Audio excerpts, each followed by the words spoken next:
quisqueyanos valientes alcemos nuestro canto con viva emoción, y del mundo a la paz ostentemos nuestro invicto glorioso pendón. Salve el pueblo que intrépido y fuerte a la guerra a morir se lanzó, cuando en bélico reto de muerte sus cadenas de esclavos rompió.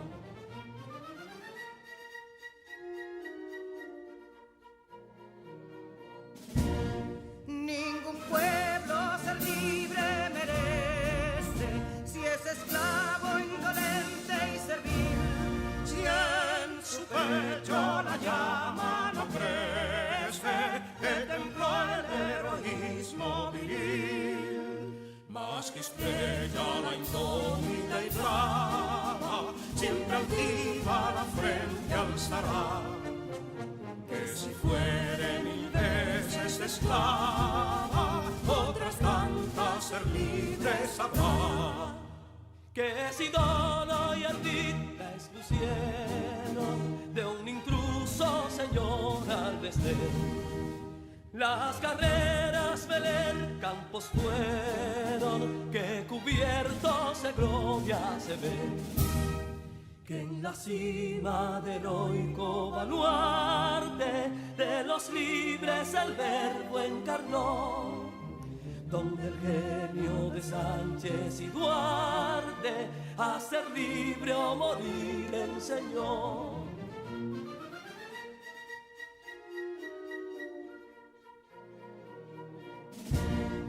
Y si pudo inconsulto caudillo de esas glorias el brillo empañar, de la guerra se vio en Capotillo la bandera de fuego ondear. Y el incendio que atónito deja de Castilla al soberbio león, de las playas gloriosas le aleja, donde flota el cruzado pendón. Compatriotas, mostremos erguida nuestra frente orgullosos de hoy más, que Quisqueya será destruida, pero sierva de nuevo jamás. Que santuario de amor cada pecho, donde la patria se siente vivir, y es su escudo invencible el derecho, y es su lema ser libre o morir.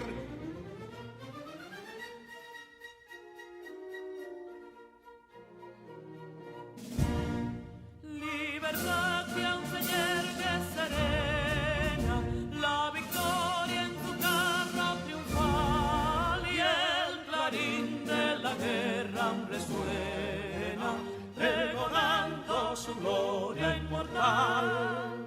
Libertad, que los ecos se agiten, mientras llenos de noble ansiedad, nuestros campos de gloria repiten: libertad, libertad, libertad.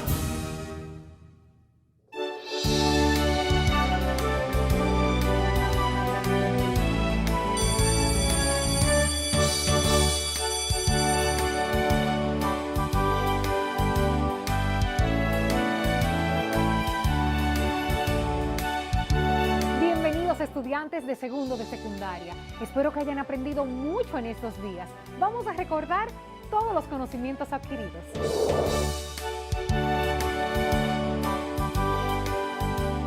Queridos estudiantes, es una inmensa alegría encontrarnos de nuevo en su clase de lengua española. Les saluda su maestra Yulisa Bautista. En el día de hoy iniciamos el recorrido por nuestro tercer cuadernillo. Aprende y colabora con la sociedad. Durante este mes vamos a tener una serie de proyectos muy significativos. Espero que ya estén listos, que tengan sus materiales a manos para que empecemos el recorrido de la clase de hoy. Así que si ya tienen todos sus materiales a mano, pónganse cómodos para que iniciemos nuestra clase de lengua española.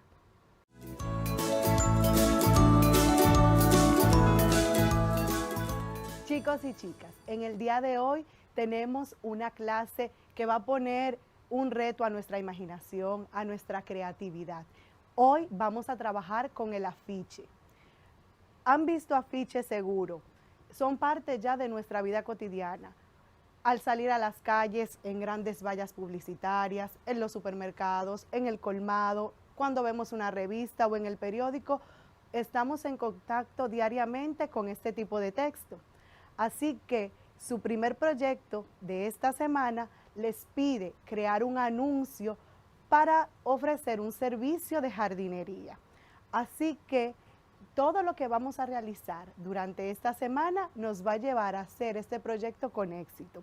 Espero que presten mucha atención. Iniciaremos con el concepto de afiche, veremos qué es, cuál es su función, es decir, para qué sirven los afiches y su estructura. Recordemos que cuando hablamos de estructura, estamos hablando de la forma en que organizamos un texto, cómo están organizadas las ideas, tanto las internas como las externas. Así que vamos a iniciar viendo unos afiches que les tengo aquí.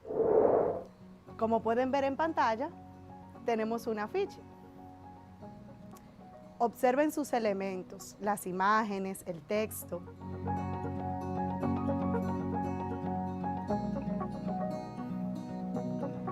Aquí tenemos otro. ¿Han observado una diferencia entre el afiche anterior y el que tienen ahora en pantalla? Fíjense bien. Las imágenes, el tamaño de las letras, los colores.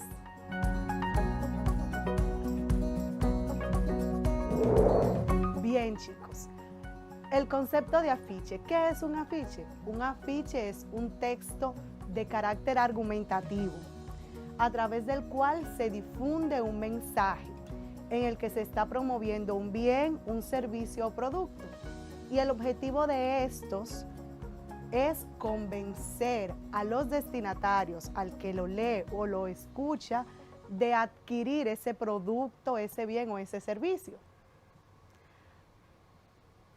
Seguro se han dado cuenta que al leer un anuncio o al escucharlo, hay frases que se quedan grabadas en nuestra memoria.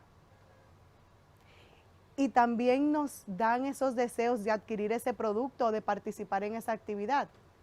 Es que este tipo de texto está hecho para eso, para provocar en nosotros, como espectadores o como destinatarios, el deseo de hacer, de cambiar o modificar conductas, o de obtener algún producto o servicio. ¿Recuerdan cuando hablamos anteriormente de textos argumentativos? Por eso les digo que los afiches pertenecen a este tipo de texto. Su objetivo es convencernos de hacer algo. Ahora quisiera que me acompañen a ver la estructura. ¿Cómo están hechos los afiches? ¿Por qué logran convencernos? Vamos a ver. Los afiches tienen una estructura, podríamos decir, con una doble intención o una estructura doble que se complementan. Una es la estructura textual, lo que tiene que ver con la parte escrita. En esto tenemos los eslogan y el texto que explica o habla del producto o servicio que se ofrece. Y por otro lado está el componente visual, que recoge las imágenes, el color, el tipo de letras. Si observaron los afiches del inicio, vieron que tenían colores que podrían llamar la atención, tipos de letras diferentes, imágenes alusivas al mensaje que están presentando. Hoy vamos a enfocarnos en el componente textual del afiche. Vamos a ver qué debemos escribir en un afiche. ¿Han escuchado hablar del eslogan? Esa frase que casi todos los anuncios o productos que conocemos, inmediatamente la escuchamos, sabemos de qué nos están hablando. Vamos a ver qué es el eslogan. Como pueden ver en su pantalla, el eslogan es una frase o lema corto, fácil de recordar, En esta frase se debe recoger la idea principal de lo que quiere transmitir el afiche. Debe ser algo que llame nuestra atención. Por lo tanto, debe ser variado, innovador. Es decir, cuando vamos a elaborar un eslogan, tenemos que poner a prueba nuestra creatividad. Tenemos que jugar con las palabras. Generalmente, en los eslogans, como el afiche, a nivel general, se utiliza el lenguaje connotativo. Es decir, ese lenguaje que apela al sentimiento, que da significados diferentes a las palabras, que aporta sensaciones y emociones. Bien, chicos, ahora quisiera presentarles algunos ejemplos de eslogan que usamos en nuestro país o que ustedes han conocido. Así que presten atención a su pantalla para que veamos algunos ejemplos que podrían servirles para ir generando en su imaginación ideas para el anuncio que van a crear durante este proyecto. Veámoslos. Aquí hay algunos ejemplos de eslogan. Uno es Todos por la Educación, que es el eslogan que utilizamos en esta jornada de Aprendiendo desde casa. Otro tenemos el eslogan de Estamos cambiando. Tu familia lo vale todo. Otro podría ser La República Dominicana lo tiene todo. O La República del Mundo. Como pueden notar, el eslogan en todos estos ejemplos son frases cortas, significativas, que enganchan con nuestros sentimientos y nuestras emociones. Además de los eslogans, los afiches tienen texto, tienen otras palabras que nos van a detallar de qué se trata el servicio o el producto para el cual estamos trabajando o que estamos anunciando. En el caso de este proyecto de esta semana, van a anunciar sus servicios para trabajar la jardinería. Recuerden que vamos a trabajar y a colaborar con la sociedad. Así que vamos a ver cómo se redacta el texto dentro de un afiche o un anuncio publicitario. Vamos a ver ese componente.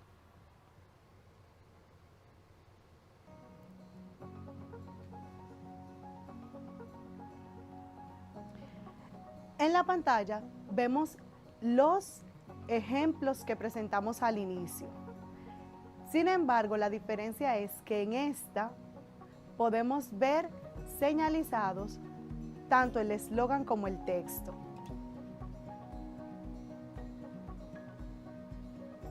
Si pueden ver, el eslogan de nuestra primera imagen es "No es tiempo de bajar la guardia". La parte que se ve señalada más abajo es el texto. En esta se dan detalles de cómo prevenir, cuáles son los síntomas de la enfermedad y qué hacer en caso de tenerla. Pero aparece otro elemento que no habíamos visto. Dependiendo de lo que estemos anunciando, podríamos tener la marca o el nombre de una institución. Y estas generalmente tienen su nombre y un logotipo. ¿Lo ven en pantalla? Veamos el siguiente ejemplo. En este existe una combinación en el eslogan. No solamente está el texto o la palabra, sino que se hace juego con la imagen.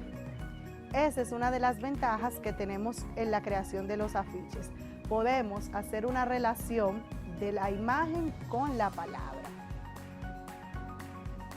No necesitamos colocar la palabra mascarilla para entender el mensaje que nos está presentando. La mascarilla es tu mejor escudo. El texto de abajo simplemente nos da un detalle porque el mensaje principal lo aporta el eslogan. Recuerden que es el que recoge la idea principal de lo que quiere transmitir el afiche de una forma corta y fácil de recordar. En la parte inferior del afiche que ven están los nombres de las instituciones y sus logos.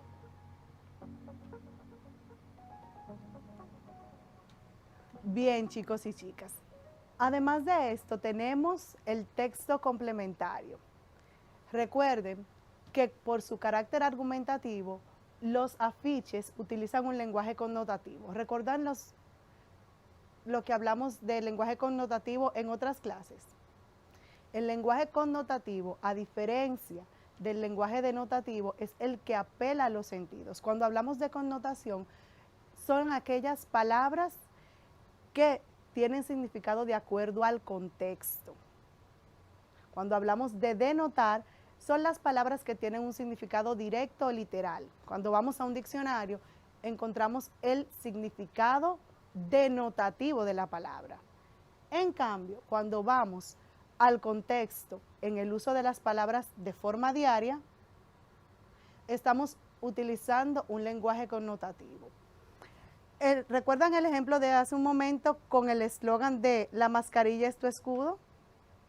Si utilizamos en forma denotativa la palabra escudo, una mascarilla no podría ser un escudo, sino que en esta parte se apela al lenguaje connotativo, porque es lo que estamos utilizando actualmente para protegernos frente al virus. ¿Me pueden entender en esta parte? Espero que sí. Pero para que seamos o tengamos algunos ejemplos más claros, me gustaría presentarles el siguiente video que nos habla sobre este tipo de lenguaje. Así que vamos a verlo. Presten mucha atención.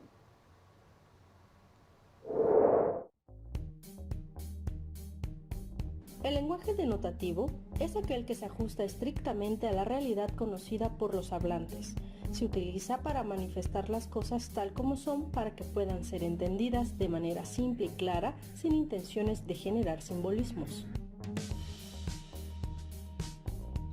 Por su parte, el lenguaje connotativo es aquel que se emplea en forma figurada y no solo comunica información, sino sensaciones y sentimientos. Generalmente es utilizado en el lenguaje cotidiano o coloquial o haciendo uso de la función poética en los textos literarios.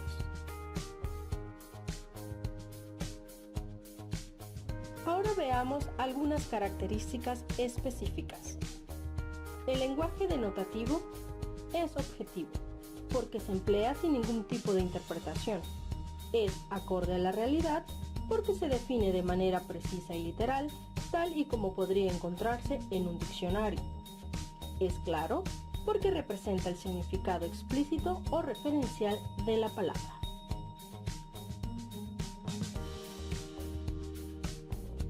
El lenguaje connotativo es subjetivo, porque en el mensaje pueden hacerse manifestaciones emocionales y existe alta probabilidad de elementos ambiguos al utilizar el lenguaje informal o cotidiano. Es figurado. Como puede dar información subjetiva, es utilizado frecuentemente en el lenguaje literario cuando se desea crear un mensaje estético o poético. Es simbólico, porque depende completamente del contexto. Así, pueden condicionarse los significados de manera individual, por grupos, comunidades, usos particulares por cultura, entre otros.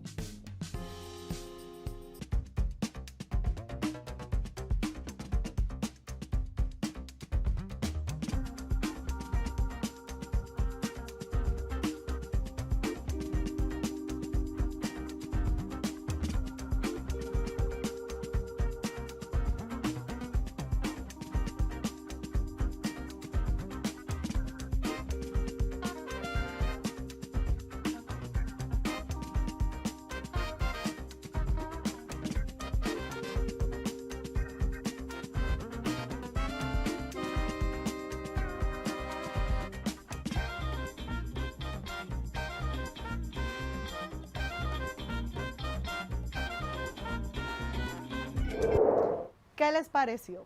¿Más claro? ¿Vieron los ejemplos que presenta el video sobre el lenguaje connotativo y el denotativo?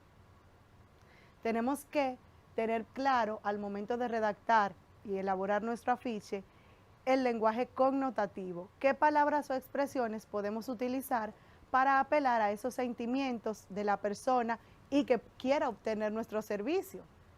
porque al final de cuentas queremos convencerlo de utilizar eso que les estamos presentando. Chicos y chicas, la clase de hoy ha llegado al final. Sin embargo, quisiera dejarles un resumen de ella y lo vamos a hacer a través de este corto video que les voy a presentar. Presten mucha atención porque vamos a hacer un recorrido sobre el afiche. Vamos a ver qué es el eslogan, vamos a ver su función y estructura, en fin, un resumen de lo que hemos visto en la clase de hoy. Así que presten atención. Y hablaremos de un tema muy importante, que es el afiche. El afiche es un texto que combina principalmente imágenes y palabras, siendo las imágenes las que predominan, cuyo objetivo es transmitir un mensaje de manera rápida y clara para el espectador. ¿Cuál es el propósito del afiche? Captar la atención y persuadir al receptor, inducirlo a reflexionar y adoptar conductas sugeridas por el mensaje. Promocionar o entregar una información que se quiera difundir a gran cantidad de público de manera clara y directa. Los afiches deben ser muy llamativos y entenderse a primera vista. Además, estos se deben colocar en espacios donde pueden ser vistos por mucha gente. Existen tipos de afiches. Los afiches publicitarios, con fines comerciales como comprar un producto o adquirir un servicio. Los afiches de propaganda, sin fines comerciales, como participar de una campaña. En la actividad educativa, podemos emplear el afiche con el propósito de informar o persuadir sobre un tema específico o de interés. El afiche presenta elementos. Eslogan. Algunos afiches poseen una frase o lema publicitario que tiene como propósito expresar en pocas palabras el mensaje principal del afiche. La imagen, dibujos o fotografías que ayudan a resaltar el mensaje del afiche. El texto, breve mensaje que explica el propósito del afiche. Estos son los tres elementos del afiche: el eslogan, la imagen y el texto. Observemos los siguientes afiches. Tenemos aquí este afiche, el caño con la gota de agua, que viene a ser la imagen. Aquí tenemos el texto que dice: cuida el agua y el medio ambiente. Finalmente tenemos el eslogan que dice: reflexiona, cambia, mejora. El afiche y sus elementos. Veamos un siguiente ejemplo. Tenemos aquí este afiche: el lavado de manos con agua y jabón, vendría a ser la imagen del afiche. Estar limpios y sanos es muy fácil y divertido, pertenece al eslogan. Finalmente, para protegerte de los gérmenes, bacterias y microbios, lava tus manos con agua y jabón, vendría a ser el texto. El afiche también tiene características. El texto es una característica que está formado generalmente por estos elementos: título, eslogan o ambos, que detectan la idea principal. Datos informativos son especificaciones como el lugar y la fecha de un evento, precio de venta, etc. Y nombre del emisor, fundamental, ya que por medio de él se entregan el mensaje. Las imágenes son ilustraciones, fotografías, viñetas, montajes, etc., que guardan relación con el público, con el propósito y el tema. Ocupan un lugar importante para llamar la atención del receptor y ayudan al propósito del afiche. El color está presente en las imágenes y el tipo de letra. Es uno de los elementos visuales que más impactan en un afiche y tiene valor expreso. Finalmente, tenemos la composición. Es la forma en que se disponen los elementos. El texto se presenta en diferentes tipos y tamaños de letra. Estos también comunican e incluso ayudan a recordar más fácilmente el mensaje. En un afiche, los elementos pueden disponer de diversas maneras. Las características principales del afiche: el texto, las imágenes, el color y la composición. A continuación, observa que estos afiches ofrecen mensajes sobre el cuidado del planeta, Te invito a preguntarte por sus mensajes, significados e intenciones.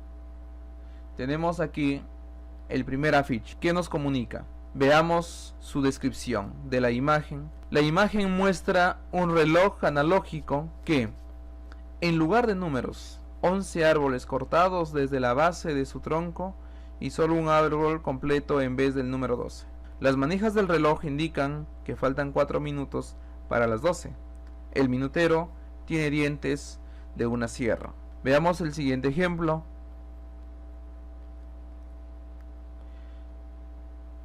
Su descripción de la imagen. Esta imagen en tonos grises muestra un barco en miniatura encima de una bolsa de plástico que simula el mar. En la parte inferior de la imagen hay una frase que dice: a merced de nuestra basura.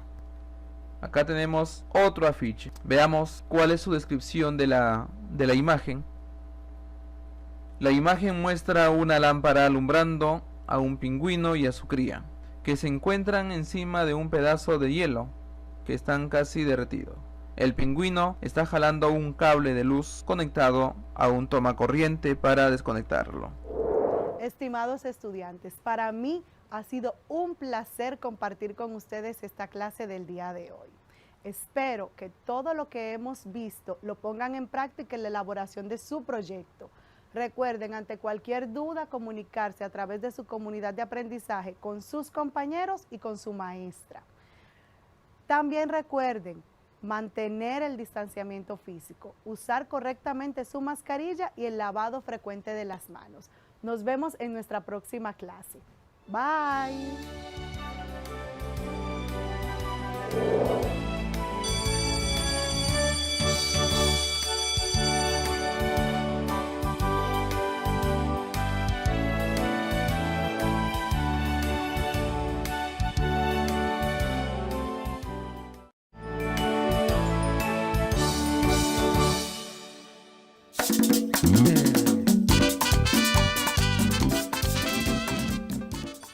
Saludos mis queridos estudiantes, bienvenidos a su clase de Ciencias Sociales con su maestra Carol Guerrero.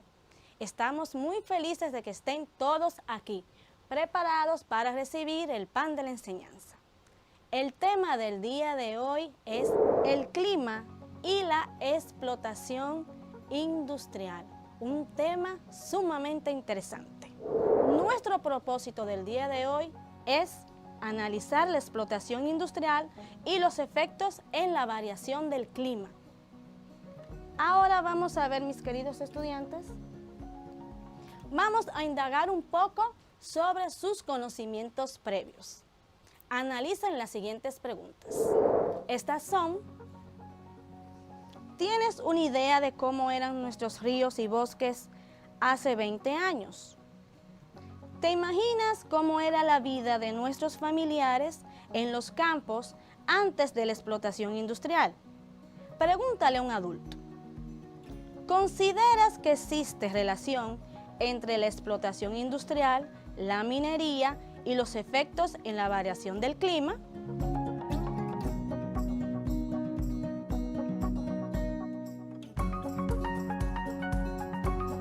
Muy bien, mis niños.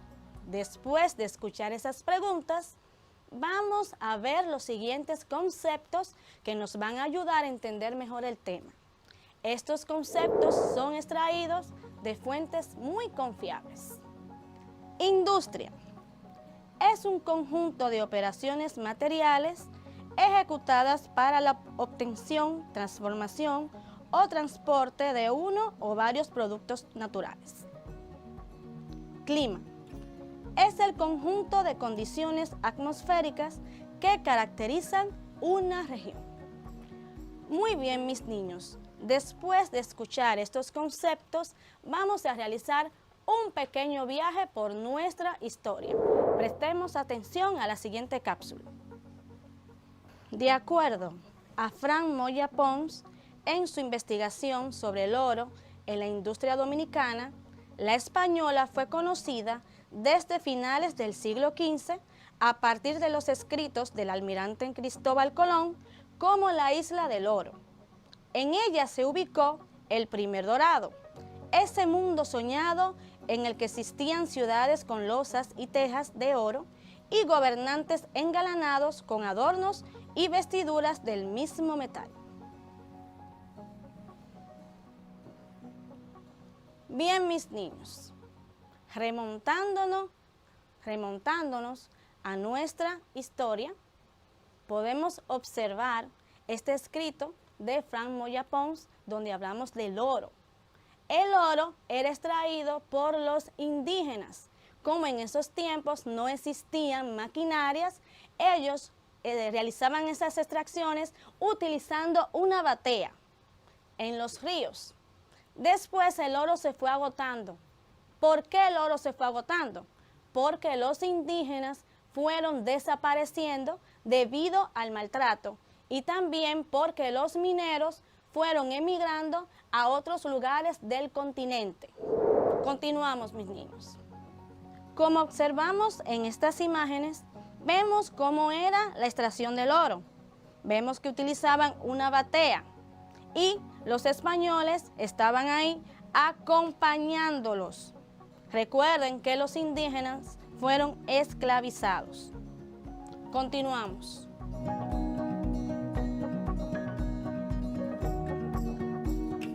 Las actividades mineras se fueron desarrollando en nuestro país de manera artesanal desde los principios de la historia. Vamos a ver ahora, mis niños, actualmente cuáles son los tipos de industrias. Recordando un dato muy importante, como dije, no solamente aquí, sino a nivel mundial, las actividades mineras se realizaron de manera artesanal hasta los inicios del siglo XVIII, cuando apareció la revolución industrial, que cambió todo el proceso e introdujo las industrias en este tipo de trabajo. Tipos de industrias. Industria ligera. Estas se caracterizan por su dedicación a las actividades de bienes de uso y consumo particular, las cuales tienen menos impactos medioambientales que las industrias pesadas.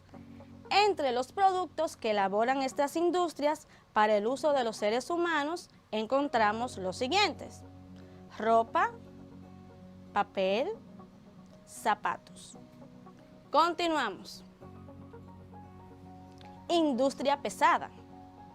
Estas industrias se dedican a la extracción de materias primas, las cuales van generando impactos negativos sobre el medio ambiente por la degradación del suelo, el desequilibrio en los ecosistemas y el aumento del calentamiento global del planeta Tierra. Entre los productos finales de estas industrias encontramos cemento, colorantes, fertilizantes, medicamentos, petróleo refinado. Bien, después de escuchar esas informaciones, los invito a observar el siguiente video para seguir ilustrándonos sobre este tema. Acompáñenme. ¿Qué es la industria? La industria es la actividad que tiene como finalidad transformar las materias primas en productos elaborados o semielaborados, utilizando una fuente de energía. Además de materias primas, para su desarrollo, la industria necesita maquinarias y recursos humanos organizados habitualmente en empresas por su especialización laboral. Existen distintos tipos de industria, como por ejemplo la industria pesada, que utilizan fábricas enormes en las que se trabaja con grandes cantidades de materia prima y energía. Tenemos la industria siderúrgica, que transforma el hierro en acero, las metalúrgicas, que trabajan con otros metales como cobre, aluminio, entre otros. Tenemos la industria cementera, que fabrican cementos y hormigón a partir de las rocas. Tenemos la industria de química base, que producen ácidos, fertilizantes, explosivos, pinturas y otras sustancias. Tenemos la industria petroquímica, que elaboran plásticos y combustibles. La industria automovilística, que se encarga del diseño, desarrollo, fabricación, ensamblaje y comercialización de automóviles. En continuación, con los tipos de industria, podemos mencionar que tenemos la industria ligera, que transforma materias primas en bruto o semielaboradas en productos que se destinan al consumo de las personas y de las empresas de servicios. Tenemos la industria alimentaria, que utilizan productos agrícolas, pesqueros y ganaderos para fabricar bebidas y alimentos. Tenemos la industria aeroespacial, que se encarga del diseño y construcción de aeronaves, del equipamiento que requieren y el estudio para quienes las conducen.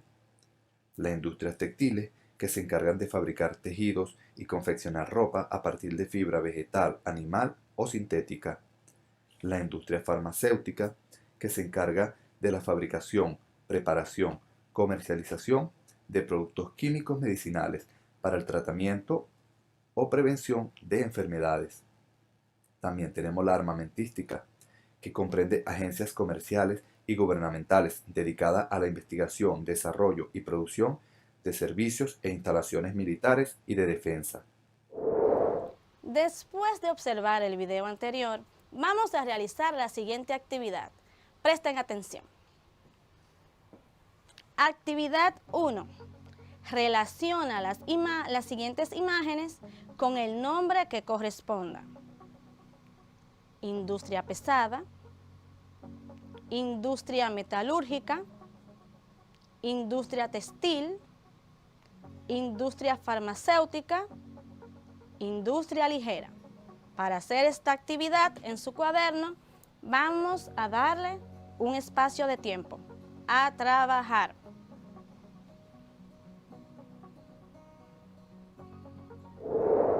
Después de realizar la actividad anterior, vamos a observar el siguiente mapa, donde vemos las industrias multinacionales, mundiales o internacionales en Sudamérica. Vemos industrias telefónicas, Santander, Gas Natural Fenosa, BBVA. Bien, cabe resaltar, mis niños, que estas industrias necesitan mano de obra. Estas industrias generan empleos que mejoran la calidad de vida de las personas que trabajan en ellas. Ellos reciben un sueldo, puede ser quincenal o mensual, y lo utilizan para hacer sus actividades diarias y familiares. Aquí, mis niños, los invito a observar el siguiente mapa sobre la presión hídrica proyectada al 2020 por región hidrográfica. Aquí observamos la parte del río Yaque del Norte, Yuna, Osama, Yaque del Sur. Vemos la región atlántica y observamos la parte del este. Es bueno que sepan que cuando me refiero a presión hídrica, estoy hablando sobre la presión que realiza un líquido en reposo. ¿Qué sucede con esto? Si disminuye la presión hídrica, los ríos corren el riesgo de secarse y nosotros vamos a carecer de este importante mineral que es el agua. Continuamos. Ahora, mis niños, después de observar el mapa anterior, vamos a responder las siguientes preguntas. Primera pregunta.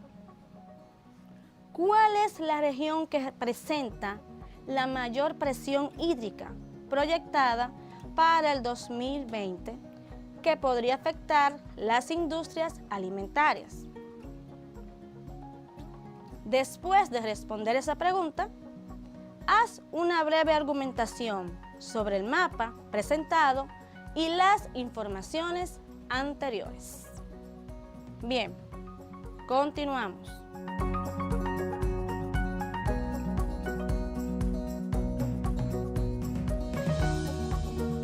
Es importante saber, mis niños, que las personas que trabajan en las industrias que tienen que ver con alimentos, estas industrias tienen que tener mucho cuidado con el tipo de agua que utilizan, porque si el agua que utilizan no tiene el correcto manejo, pueden pasar diversas situaciones. los usuarios pueden adquirir una enfermedad gastrointestinal, pueden tener efectos adversos o también los alimentos pueden carecer de valor nutritivo, precisamente porque el agua que se utilizó no es el agua adecuada. Continuamos. Vamos a escuchar la siguiente información. Presten mucha atención. De acuerdo a la investigación de Monegro y Graterol, presentada en una revista sobre el tema de desarrollo industrial dominicano, en los últimos 25 años, el crecimiento industrial, las ofertas de empleo y la productividad dan respuestas a la importancia económica del sector empresarial y su dinámica en el desarrollo dominicano. Sostienen que el sector industrial es el segundo sector que más aporta al valor agregado, al empleo y al crecimiento de la economía dominicana, después del sector servicios. Bien, ahora mis niños, vamos a observar el siguiente gráfico sobre la evolución del empleo y la productividad del sector industrial dominicano desde el año 1991 al año 2016. Como podemos observar, las líneas azules que corresponden a la productividad de industrias la vemos en aumento. También observamos la línea verde que habla sobre la productividad industria manufacturera. Nos muestra en este gráfico que ha aumentado desde el año 1991 al año 2016. ¿Qué nos indica esto? Que las industrias en nuestro país resultan sumamente importantes porque son una fuente de ingreso para la población. Vamos a escuchar la siguiente información. Presten mucha atención. De acuerdo a Ribuk y Domínguez, 2017, en su publicación en la revista científica de Geociencias publicada por la Sociedad Dominicana de Geología, SODOGEO, la República Dominicana es una de las mayores en explotación minera del Caribe, siendo estos oro, plata, cobre, zinc, ferroníquel y bauxita, de 4 minas. El país cuenta con un Ministerio de Energías y Minas desde el 2014 y con la Autoridad Minera de la Dirección General de Minería, DGM. Bien, mis niños, es importante resaltar que la industria minera utiliza el agua para la extracción de estos minerales. Por esta razón, estas industrias deben contar con un protocolo para que no cause contaminación ambiental. Bien, continuamos. De acuerdo a la Real Academia de la Lengua Española, el cambio climático está atribuido directa o indirectamente a la actividad humana, que altera la composición de la atmósfera y que se suma a la variabilidad natural del clima observada durante periodos de tiempo comparables. Los invito a reflexionar sobre las siguientes preguntas. Vamos a pensar. A ver, ¿qué es el cambio climático? ¿Cuáles son los componentes principales que determinan el clima? Vamos a ver cuáles son estos componentes. Los componentes principales de la dinámica del clima son la atmósfera, capa gaseosa que envuelve a la Tierra. La hidrosfera compone los cuerpos de agua dulce y salada en estado líquido. La criosfera, compuesta por las aguas en estado sólido, como hielo y nieve. La litosfera, que corresponde al suelo. La biosfera, que considera el conjunto de seres vivos que habitan la Tierra. Ahora observemos esta imagen. En esta imagen podemos ver las nubes, el viento, nieve, hielo, la parte de la atmósfera. También observamos en el océano, hielo marino, corrientes, interacciones, hielo, océano. Observamos en la parte terrestre, procesos terrestres, la escorrentia, y vemos las actividades humanas representadas por las industrias. Bien, mis niños, como pudimos observar en la imagen anterior, nuestro planeta está protegido por capas. Estas capas nos ayudan a que los rayos del sol no lleguen directamente, nos protegen. A esta parte le llamamos efecto invernadero. Y en este caso, si se encuentra en situaciones normales, es el que produce en nuestro planeta el clima. Y este clima viene de una manera favorable.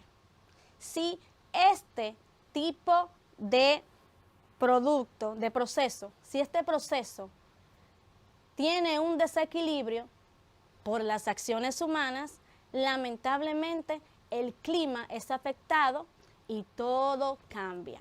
¿A qué me refiero? A la contaminación. Continuamos. El cambio climático nos exige actuar ahora. Este fenómeno, causado por la emisión de gases de efecto invernadero hacia la atmósfera, ya está provocando aumentos de temperatura, sequías e inundaciones, alzas en el nivel del mar y reducción de glaciares. América Latina y el Caribe genera solo el 9% de las emisiones contaminantes del planeta, según datos de 2011, pero es particularmente vulnerable a sus efectos, especialmente en Centroamérica y el Caribe. Los mayores riesgos se concentran en la producción agrícola, disponibilidad de agua, conservación de bosques y biodiversidad, turismo en zonas costeras y salud y pobreza de la población. Estimaciones preliminares indican que si la temperatura aumenta en 2,5 grados Celsius respecto del promedio histórico, los costos económicos del cambio climático podrían representar entre 1,5 y 5% del Producto Interno Bruto actual de la región. En cambio, los costos de las medidas de adaptación para evitar los efectos de este fenómeno se estiman menores a 0,5% del Producto Interno Bruto actual de la región. Estos estudios ofrecen evidencia suficiente para la toma de decisiones públicas. Urge invertir en infraestructura sustentable, en más y mejores servicios públicos y en energías renovables, ya que la inversión es el puente que une nuestro presente con el futuro que queremos. Más allá de estas medidas, solo un acuerdo global basado en el principio de responsabilidades comunes pero diferenciadas, acompañado de un cambio en los patrones de producción y consumo, le permitirá a la región enfrentar este fenómeno y transitar hacia un nuevo modelo de desarrollo sostenible con igualdad. América Latina y el Caribe aún está a tiempo.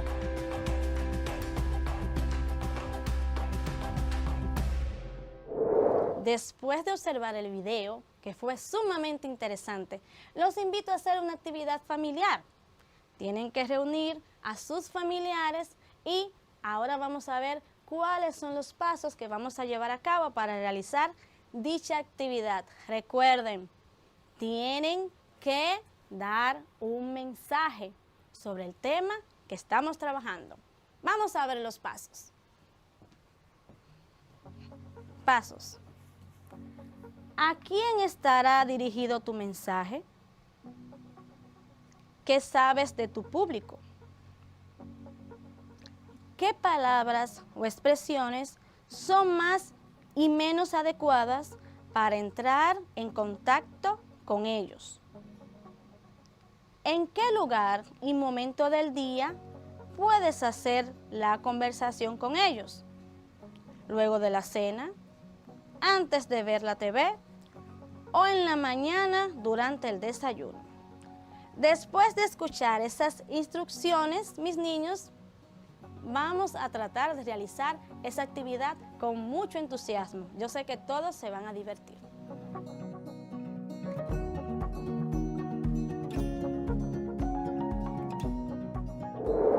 Bien, mis niños, hemos llegado al final de esta clase que ha sido muy interesante y muy provechosa para todos nosotros. Es importante que sepan lo esencial que es para nosotros cuidar el medio ambiente. Nuestras acciones afectan el ambiente. Tenemos que cuidarnos de causar contaminación. Entonces, mis niños, vamos a ver la siguiente imagen. En esta imagen vamos a observar medidas para cuidar nuestro medio ambiente desde nuestros hogares, porque todos debemos aportar, no solamente las grandes industrias, sino todos, porque el clima es un factor que nos afecta a todos. El cambio climático ya está aquí y es un problema de todos, así que sé parte de las medidas y colabora siguiendo estos pasos. Recicla. Apaga las luces, planta árboles, compra solo lo necesario y debes economizar el agua.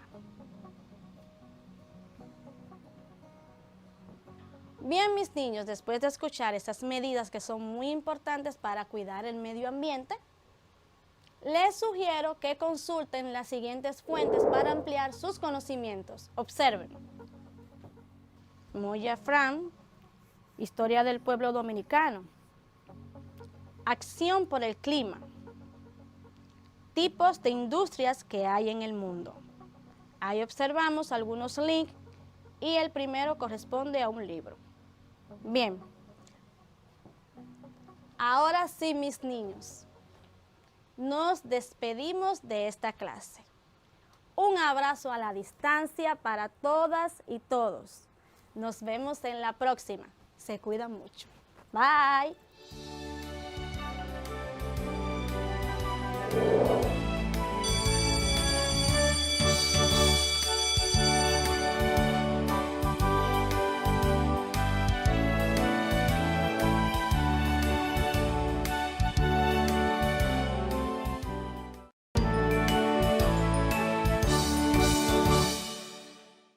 Saludos, mis queridos estudiantes.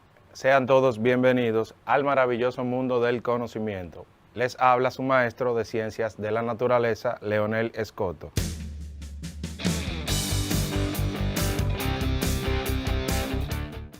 En el día de hoy estoy muy contento de que estén nuevamente conmigo para seguir aprendiendo y aplicando los conocimientos adquiridos. Pero antes es importante que continúes lavándote las manos, utilizando la mascarilla y aplicando el distanciamiento físico. Antes de continuar, es importante que recapitulemos el contenido que vimos en la clase anterior. ¿Qué estuvimos viendo? En la clase anterior estuvimos viendo el mundo de la ecología. Conocimos los niveles de la materia restantes que son individuo, población, comunidad, ecosistema y biosfera. Además, conocimos las diferentes interacciones de las especies en los ecosistemas. Hoy vamos a conocer el maravilloso mundo de los ciclos de la materia y el flujo de energía. Acompáñenme.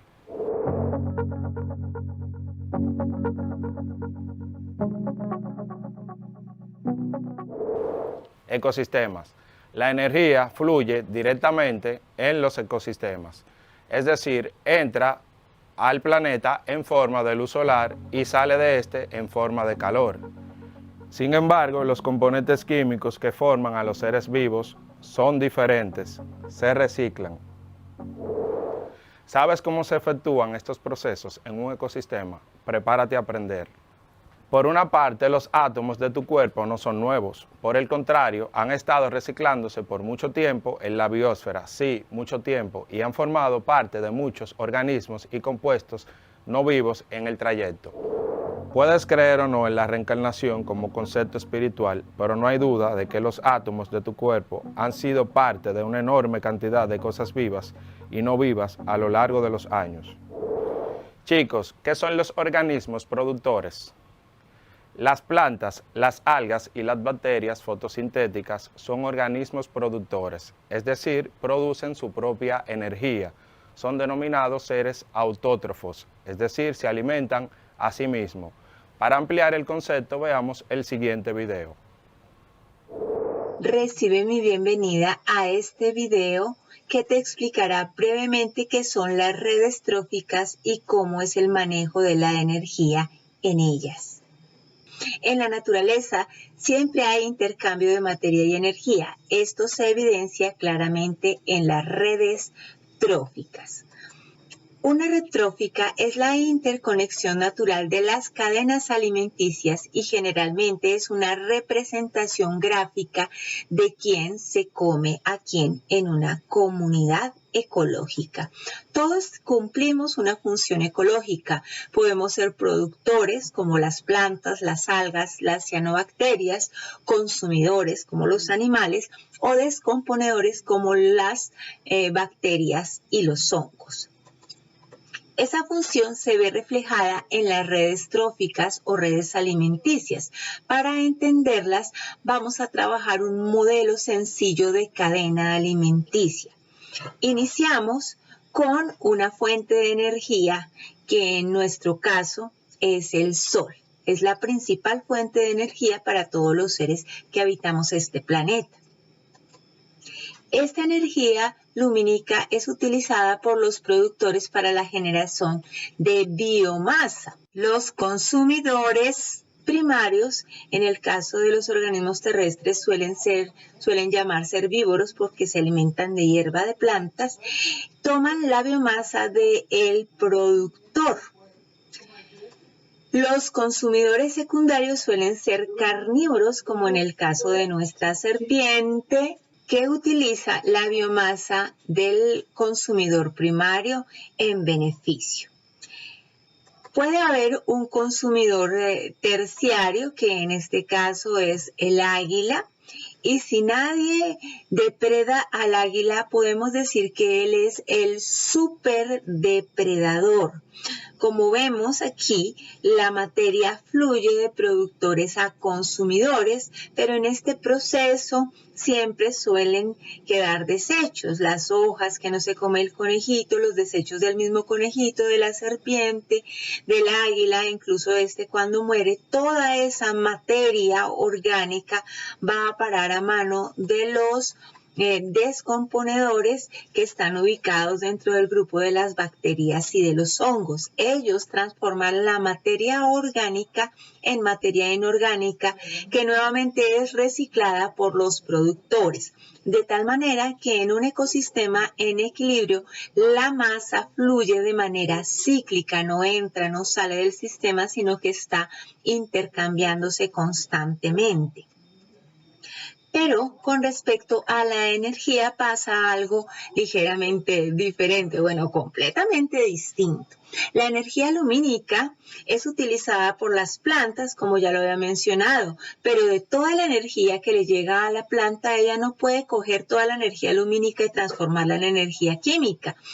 Se calcula que aproximadamente el 1% de esa energía lumínica se transforma en energía química, que le permite a la planta generar su biomasa. No obstante, mucha de esa energía también se pierde en los procesos metabólicos, principalmente en forma de calor. Al consumidor primario de esa energía que pudo capturar la planta solo le llega el 10% y al consumidor secundario el 10% de la que tenía el conejito o consumidor primario, y así sucesivamente. Es decir, que cuando ya llegamos a un nivel alto, la cantidad de energía va a ser cada vez menor y menor. El flujo de energía es lineal, entra y sale del sistema. Una vez comprendido lo que son los productores, es importante que recalquemos que mantienen a todos los demás organismos en un ecosistema. La abundancia de productores, la biomasa, es decir, el peso seco, y la tasa de captura de energía son clave para comprender cómo se mueve la energía a través de los ecosistemas y qué tipos y cantidades de otros organismos pueden sostener. Ahora bien, ¿por qué crees que estas sustancias no se agotan? Te explico. Los 6 elementos más comunes en las moléculas orgánicas, carbono, nitrógeno, hidrógeno, oxígeno, fósforo y azufre, toman una variedad de formas químicas. Se pueden almacenar por varios periodos largos o cortos en la atmósfera, en la tierra, en el agua o por debajo de la superficie terrestre, así como en los cuerpos de los seres vivos. Los procesos geológicos, como el desgaste de las rocas, la erosión, el escurrimiento de agua y la subducción de las placas continentales, juegan un papel en este reciclaje de materiales, así como la interacción entre los organismos.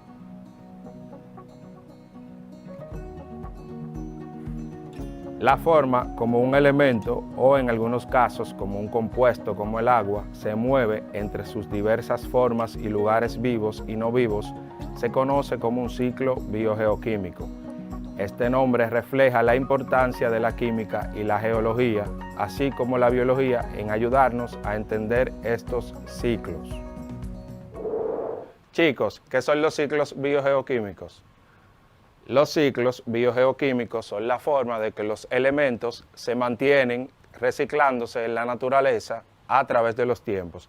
Si esto no existiera, no fuera posible disponer de ciertos elementos en la naturaleza. Veamos la imagen a continuación.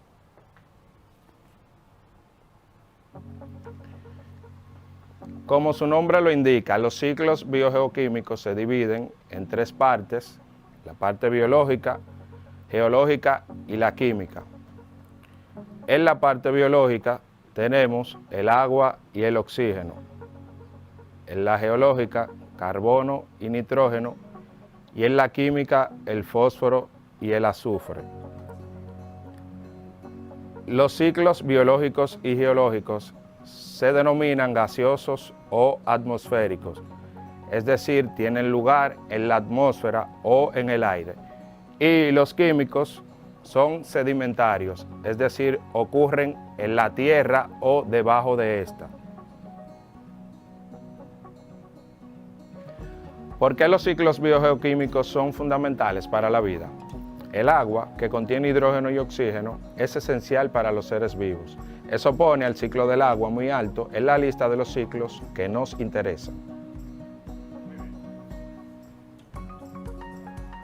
La hidrosfera, el conjunto de lugares donde se puede encontrar el agua conforme sigue su ciclo en la Tierra, es grande y diversa.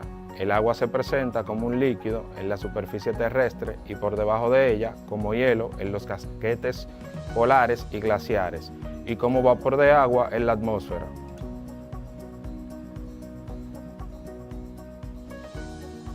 El agua compone más de la mitad de nuestros cuerpos, pero los humanos no podemos vivir solo de agua. Hay otros elementos esenciales que mantienen en funcionamiento a nuestros cuerpos y son parte de los ciclos biogeoquímicos.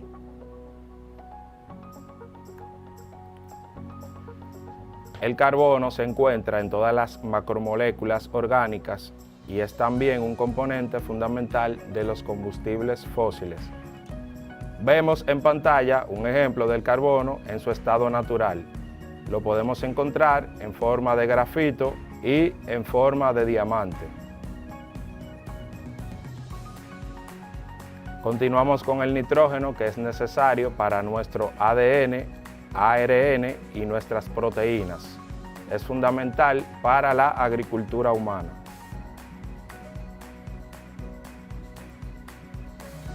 El fósforo es un componente clave para el ADN y ARN y es uno de los ingredientes principales junto con el nitrógeno en los fertilizantes artificiales que se usan en la agricultura.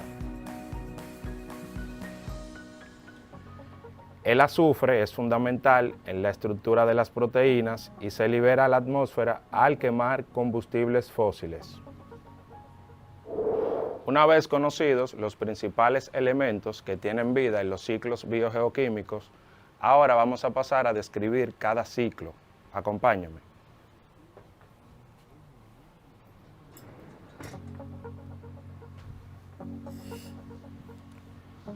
Tenemos en pantalla el ciclo del fósforo. Al igual que el ciclo del azufre, estos son de tipos sedimentarios, es decir, que en estos ciclos los nutrientes circulan principalmente en la corteza terrestre. En el ejemplo tenemos una planta y una vaca. Los animales obtienen fosfatos por medio del agua y de los alimentos. Al descomponerse la materia orgánica o morir, por ejemplo, la vaca, el fósforo regresa al agua y al suelo. Regresa al agua en modo de fosfato disuelto, que es consumido por los peces, y regresa a la tierra en modo de fosfato que absorben las plantas del suelo.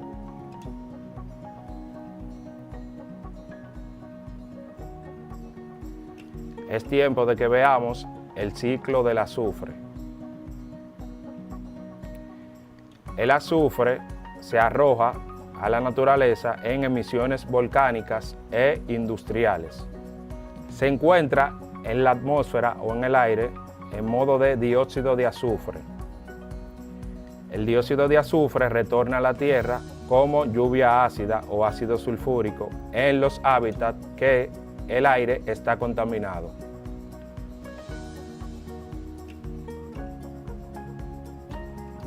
Veamos ahora el ciclo del carbono y el oxígeno.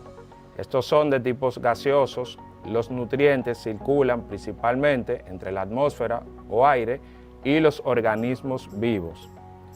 Tenemos el caso de los animales, las plantas y las industrias. En el caso de los animales y los seres humanos, aspiramos oxígeno y expiramos dióxido de carbono. Las plantas son un ente descontaminante en el medio ambiente, es decir, aspiran el dióxido de carbono y crean oxígeno nuevo. Vemos el ciclo biogeoquímico del nitrógeno. El nitrógeno va a la tierra en modo de residuos orgánicos, es decir, por la muerte de un animal. Allí los entes descomponedores lo convierten en un ion de amonio, los cuales se denominan bacterias libres fijadoras de nitrógeno. Este pasa luego a las plantas y así se mantiene circulando en los ecosistemas. Finalmente tenemos el ciclo del agua o ciclo hidrológico. Las sustancias circulan entre el océano, la atmósfera, la tierra y los organismos vivos.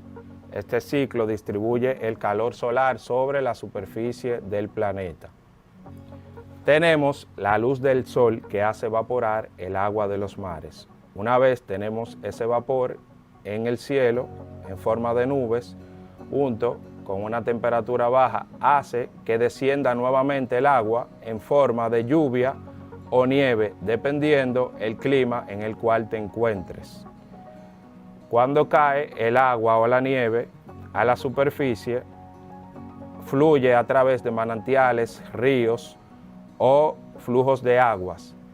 Si esa agua logra filtrarse en la tierra o en las montañas, forman lo que son las corrientes subterráneas.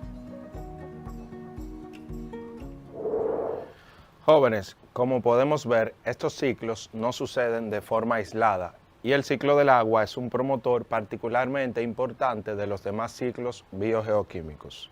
Por ejemplo, el movimiento del agua es esencial para las filtraciones de nitrógeno y los fosfatos hacia los ríos, lagos y océanos. El océano, además, es un importante depósito de carbono.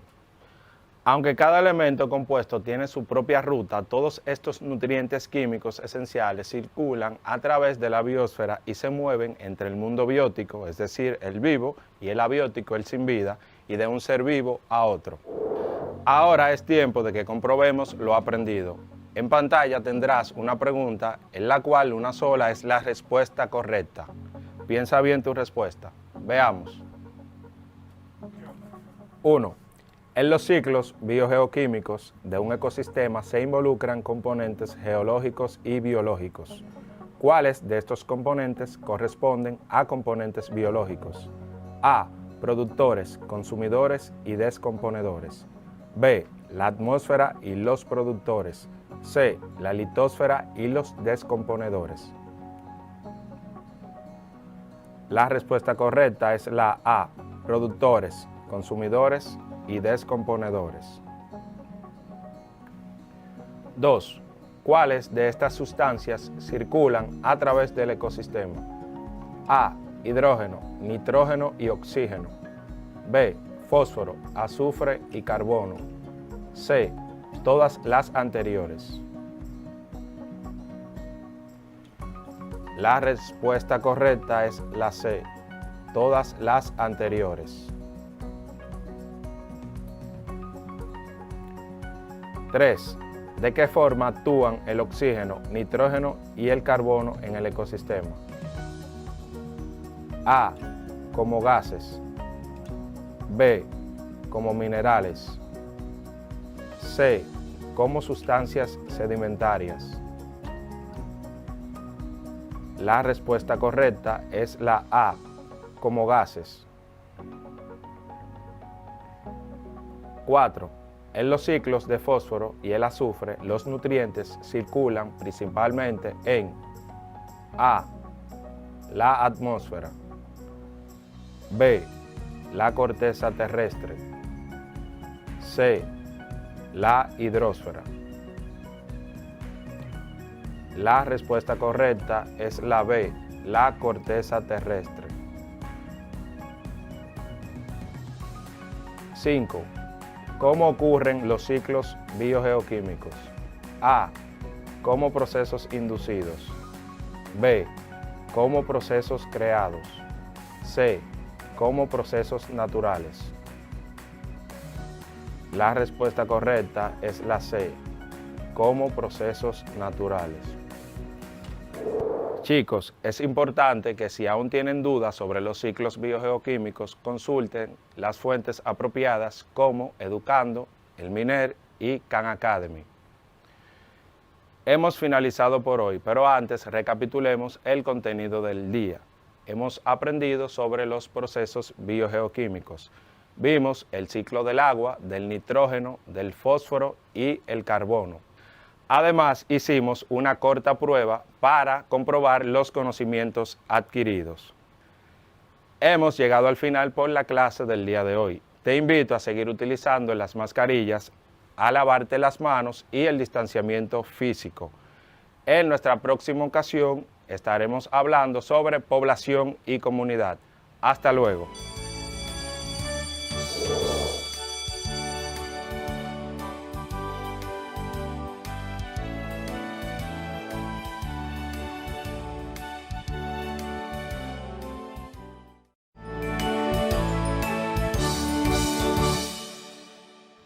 Mis queridos estudiantes, hemos concluido las clases por el día de hoy, deseando que éstas hayan sido de provecho para ustedes.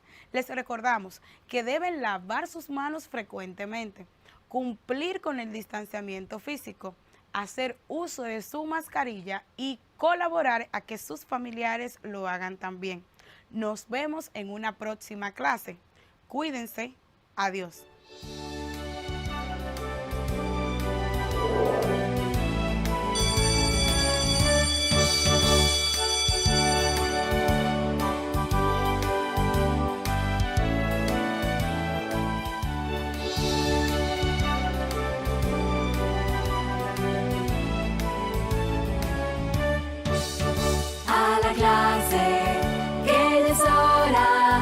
Empezar nuestra labor, están haciendo la suya, las abejas en la flor. Y si trabajan las abejas y acaben bien su labor, trabajemos en la escuela y haremos algo mejor.